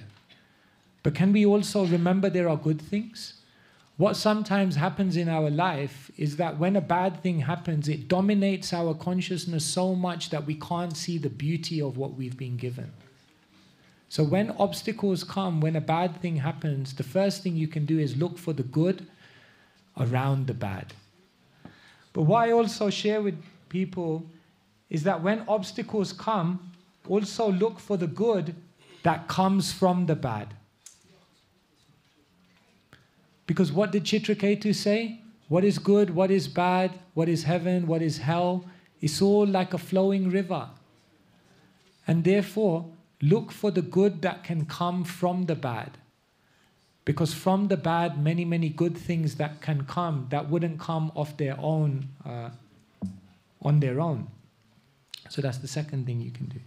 And the third thing you can do is look for the good that Krishna is telling you to develop in order to counteract the bad. In other words, sometimes Krishna will send an obstacle that forces us to develop something which we would not independently develop in order to counteract that bad thing. This is transformation by issue.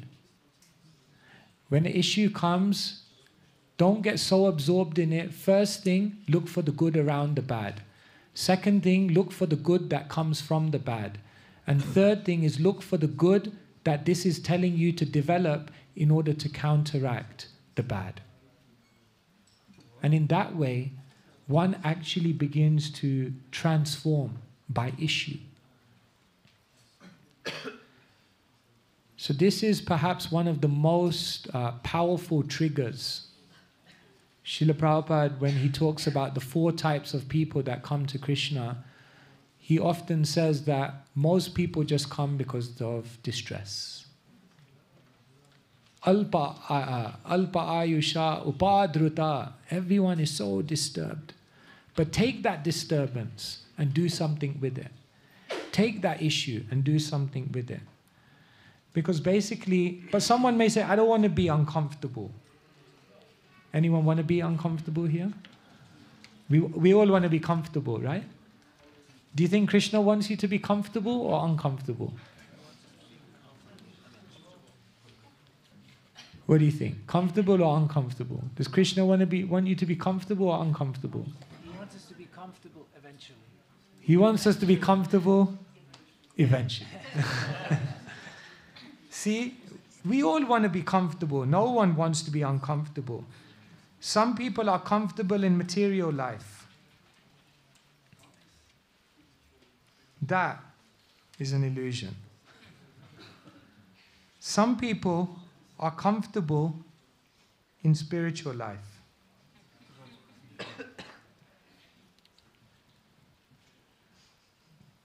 That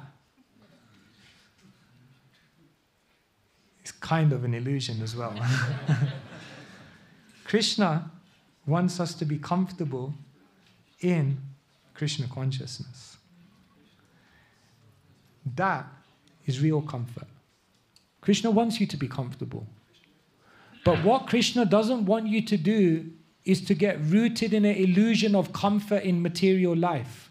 And therefore, what Krishna does to get you from here to here is he gives you discomfort. And then we come to spiritual life. And you may have noticed that sometimes we also get comfortable in spiritual life. Comfortable in Krishna consciousness. Now, it's not that we shouldn't try to have a stable situation in our spiritual life. Varnashram is there. You should have a stable life, enough money, good security, good social situation. That comfort is good. But remember, that comfort in spiritual life is not the goal. That comfort is just a platform in your spiritual life from which to actually develop Krishna consciousness. Because even if you're comfortable in your spiritual situation, but we're not actually Krishna conscious, then eventually every situation in the material world will break down. And so, what Krishna will do is he'll send discomfort here to get us to the next stage. So issue is a trigger which takes us to higher and higher levels of comfort. I'll put that one up on your fridge. Issues are a way in which Krishna gets us to higher and higher levels of comfort. If we begin to frame it in that way, then transformation by the trigger of issue is a very, very powerful way to actually come to a higher level of Krishna consciousness. So here we're beginning to see different ways in which we can get transformed. Remember, we said transformation is not easy, but we can be hopeful because there are different triggers. So the first trigger that we see in many characters of the Bhagavatam is they just heard and they were transformed. So we have to deeply think, how can I become a better listener? The culture of Harikatha is serious business. And we see the transformation in characters of the Bhagavatam which came out of issue. How can I become more expert, more established in utilizing the issue and obstacles of this world to establish myself in higher and higher levels of comfort, because there's no comfort in the world externally. There's only comfort in the inner world of Krishna consciousness. And so Krishna shakes everything. In time, Krishna takes away everything. Mrityu sarva haraschaham. Krishna will take away your health. Krishna will take away the people around you. Krishna will take away all the positions and identities. Krishna will take away everything external that we rest upon, that we find security in, to help us realize that when all of that is gone, what remains is who we actually are. And so, destructive enlightenment. That's sometimes the story of the world we're living in. It's a story of destructive enlightenment. And that destruction of everything that is temporary reveals to us what is actually eternal, that where we should actually place our attention and our effort. Hare Krishna, Krishna Krishna, Hare Hare, Hare Rama, Rama Rama, Hare Hare. Srila Prabhupada ki jai. Okay, yes, Maharaj, please. Is there a mic for Maharaj?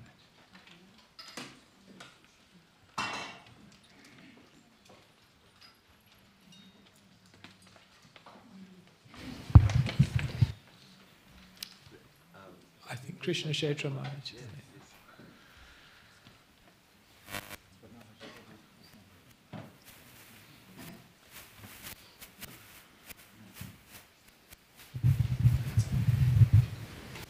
Thank you so much, Maharaj, for such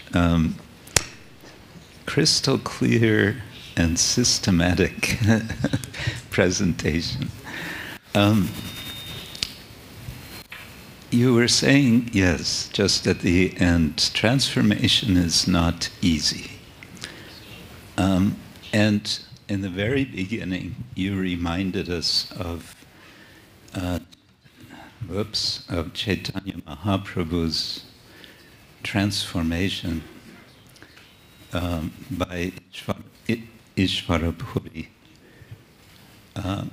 And it seems to us, perhaps, that in this case his transformation was very easy. It was instantaneous. So I wonder if you've given wonderful examples of the two kinds of triggers of transformation from the Bhagavatam. Whether some thought comes to you with regard to these one or the other trigger with regard to Chaitanya Mahaprabhu as described by our acharyas. Thank you, Maharaj. Yes. Yes, Mahaprabhu's transformation is very, very beautiful, very, very sudden, very dramatic.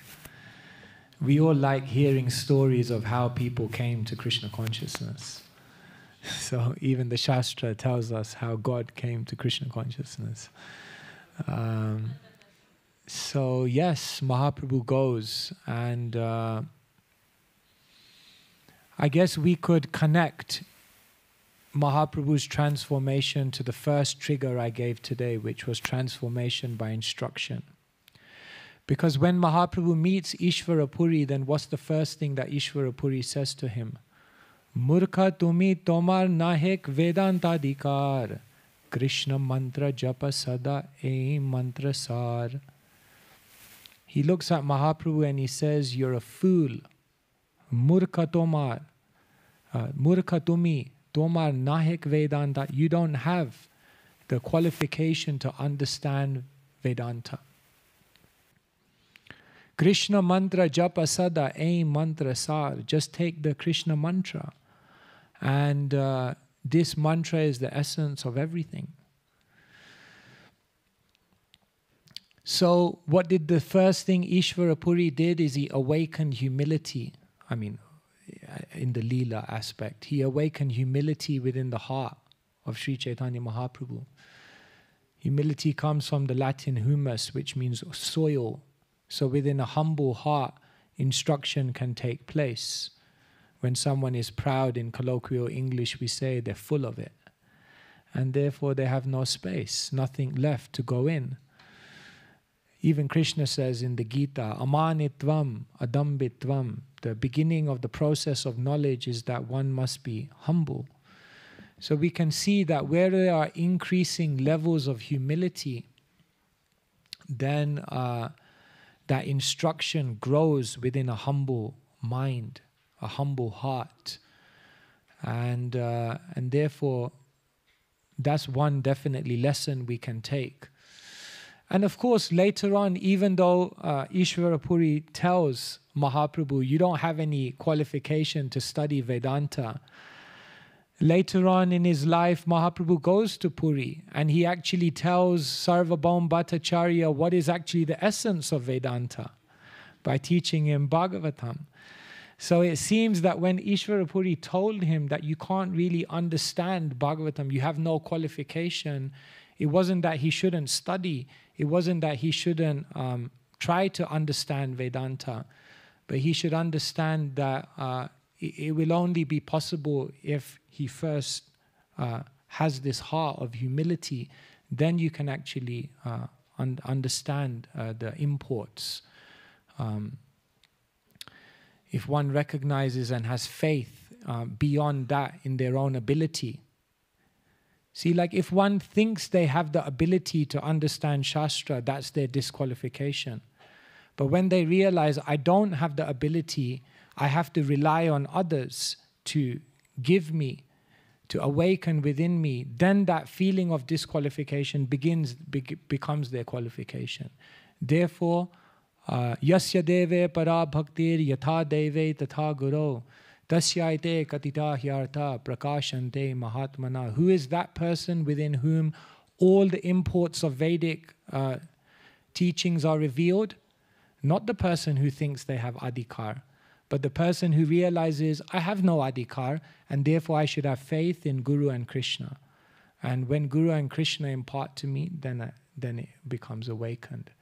So maybe that's something we can take from Mahaprabhu's interaction. Is that okay, Maharaj? Thank you.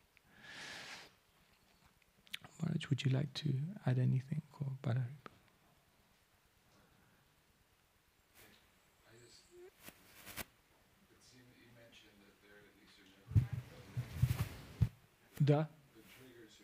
The triggers are never independent, yeah.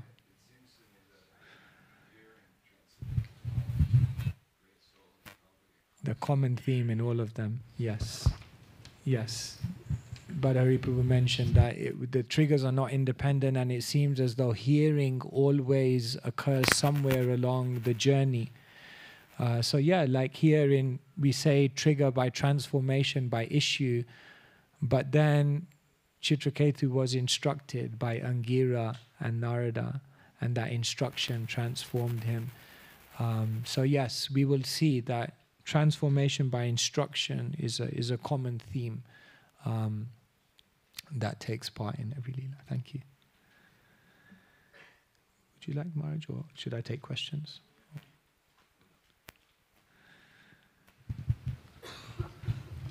Hare Krishna. I think it is very, very nice how you have been gifted with this systematic and clear insights, and I think it is most beneficial at this time if questions are asked by the audience. Thank you. Okay, so there are some, I see many hands. Someone will have to pick. I don't know who's going to pick. It's too much pressure for me to pick.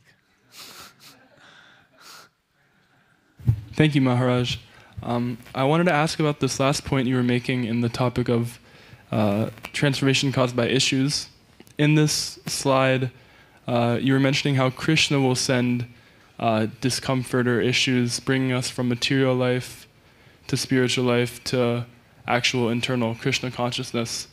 But I just wanted to ask, how can we discern between issues or problems that Krishna sends us and that we're causing by our own ignorance?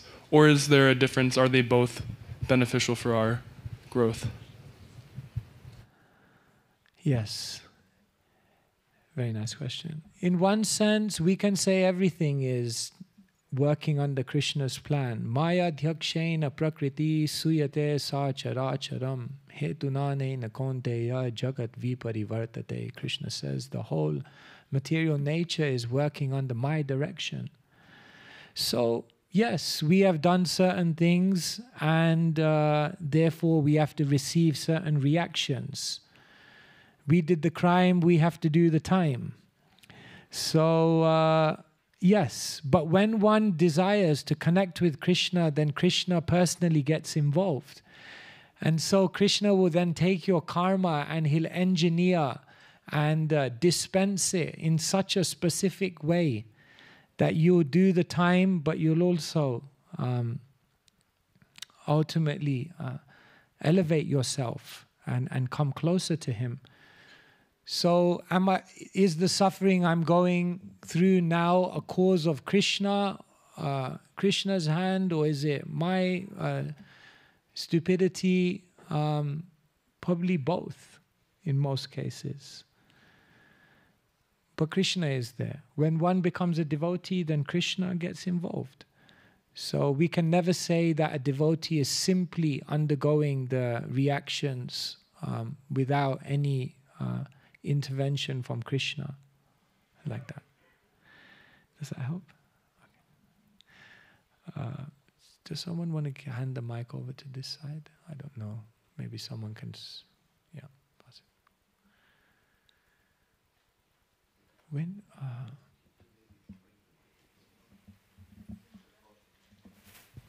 Yeah. Hare Krishna Maharaj, thank you very much.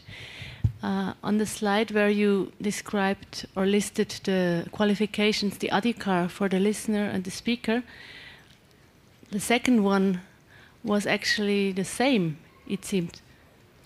But then when I looked closer, I saw that the first one is Bhagavat Kripa and the second is Bhagavat Kripa. So is there a meaning to that? Yes. One means the Lord and the other one means the devotee. So one needs the mercy of the Lord and one needs the mercy of the devotee.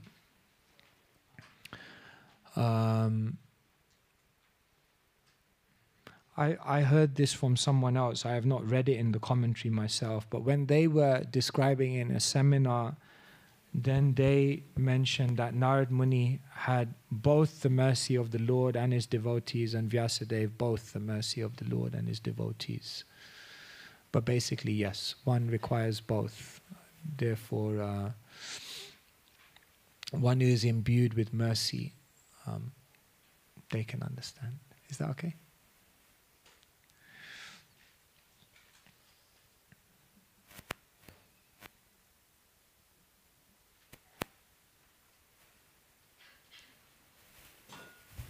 Hare Krishna Maharaj. It's really good to hear from you. I was interested in, you said voracious hearing leads to voracious speaking, and about Bahu Shruta, one who hears well. So I was interested if you had any personal, practical advice on good note-taking and reading, like practically what makes, what is effective receiving of knowledge. Yes. It's such a culture to hear well. Too often in our spiritual life we develop bad habits in all of the angas of bhakti. Sometimes during japa, many bad habits. And also in hearing, many, many bad habits. In the Bhagavat Mahatmya, it's mentioned that there are 4 types of superior listener. The chataka, the swan, the fish, and the parrot. I believe. And so if you study this, I won't go into detail now because that could be a seminar in itself, but if you study this and you study the principles of each one of those, the Chataka takes directly from the cloud, so it always takes from a pure source. The para hears but then repeats, shares. The swan knows how to hear something and then ask themselves, what's the essence here? Yeah? In English they say, okay, what's the bottom line? What does this mean for my life when I wake up tomorrow morning? And the fish means one who doesn't blink. Like, you can see in an audience, like, you are a very good audience, by the way. But you can see in the audience, there are always some who are just like, you can see. They are listening. They really want to know. A fish doesn't blink. They don't want to miss anything. They don't want to divert their attention. They're just there. Once I went to one temple and they were so eager. I mean, it was like they were sitting like here. You know. So like, you know, like what Western mentality is like, we generally like our personal space, you know. So it's like okay. But they were so eager to hear. You see, like some people, I'm not saying you should do that tomorrow. You can if you want to. But I'm just saying. But it was an external exhibition of an internal disposition. That someone, like when you're sitting this far from the speaker, I mean, it's very unlikely that you're going to space out. I mean, it's like, you know what I mean? You're not going to. The more distance we create, I'm not saying those who are in the back of the room or anything, that's fine. We wouldn't. But we got to be careful because the more distance you create, the more room you leave for Maya to come in. And then that Maya separates you from the transcendental vibration. So it's such a... I was once in Chaupati, and this was maybe in 2003, for Gaur Purnima, and His Holiness Radhanath Maharaj gave a class for like 7 hours. No one moved. And then after like 6 hours, it was like, shall I continue? It was like really like, I mean, they were like really like, they were there. You know, I was like so impressed. It's what will it take to really be there? It's deity worship. Hearing the Bhagavad, it's like when you go on the altar, it's serious business. Imagine we would worship the Bhagavatam like a deity. It's powerful. So you can take some principles from that of how to actually take the principles of good hearers and then ask yourselves, what are the practical things I can do when I come into a class to demonstrate this, to live this, and become a good hearer? Bhaktisiddhanta Saraswati Thakur said, I've noted him, he hears well. He does not go away. He hears well. So, I don't know how long we should go. Should we finish? Or you tell me. 7 hours have not been reached. Okay, maybe 1 or 2, and then I guess, because then other things are there, otherwise we will encroach upon others. Maybe 1 or 2, I don't know, whoever has the mic. Hare Krishna Maharaj, thank you for the lecture. I have... Sorry, where am I looking? Oh. Thank you for the lecture, Maharaj. I have a couple of questions related to 2 main concepts. One question is related to absorption. So in the first day of the retreat, during Sachidanand Maharaj's lecture, he had mentioned Uddhava's story about absorption and imitation. And you also mentioned about absorption. And my question is, at what stage does the imitation become absorption? And if absorption also like a deep sadhana, or is it different? And okay, should we start with that? So at what point does one actually become absorbed? There are different levels of our being. There is the physical level of our being, there is the intellectual level of our being, and then there's the emotional level of our being. And absorption occurs when all of these have become invested within an activity.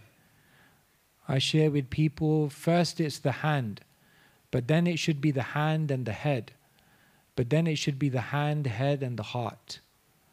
So sometimes we're just doing the hand, we're just doing something, like one turns up to a class and it's just like, tick, I was there. So it's good, at least they're there. Physically they've arrived. But then the head, are they intellectually giving their attention, their real cognition, the best of their attention to what's actually being said? And then the heart. Now who is that person who has arrived physically, who is also giving their attention, and who is also trying to genuinely emotionally receive that message in a way which moves them to do something? Right? Good speakers, they also, the qualification of the speaker is they can also awaken this within people. They say when Cicero spoke, it was like everyone clapped, like brilliant speech, brilliant speech. And when Caesar spoke, they were like, let's go out and fight the war. That's the difference between a good and a great. That the great can move someone into action. And that means they're able to awaken the heart, the emotional involvement. And that's what real absorption is. So to be absorbed means I physically arrive, I mentally, I can intellectually arrive, I give my attention, but then I emotionally, it's... Is that okay? That's something there. I just, maybe one other question, give everyone an opportunity. Is that okay? Just last question, whoever gets the mic, I guess.